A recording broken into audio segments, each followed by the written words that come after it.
Hello everyone and welcome back. তো আজকের ব্লগটা আমি স্টার্ট করছি সাইক্লোন রেমালের পরের দিন আকাশ খুব মেঘলা ছিল আর ঝিরিঝিরি বৃষ্টিও হচ্ছিল।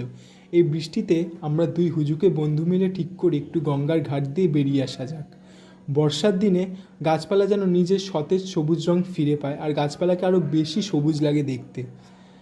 তো দেখতে দেখতে পশ্চিমে আকাশটাও পরিষ্কার হয়ে গেল, আমরা গঙ্গার ধারে পৌঁছেও গেলাম। শ্যামনগরে এটি সব দিয়ে বিখ্যাত স্থান নানা বাবার ঘাট, আর তার পাশেই মুলাজোর কালীবাড়ি মা কালীর মন্দির।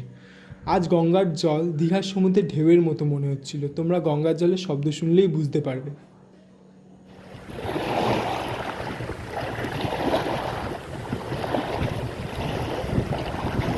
गंगा मैया। আর আমাদের সাথে সাথে ভুলুও এই শান্তিটি উপভোগ করছিল। সবশেষে চা আর বাবুজি কেক খেয়ে আমরা বাড়ি চলে আসি। আজকের মতো এইটুকুই।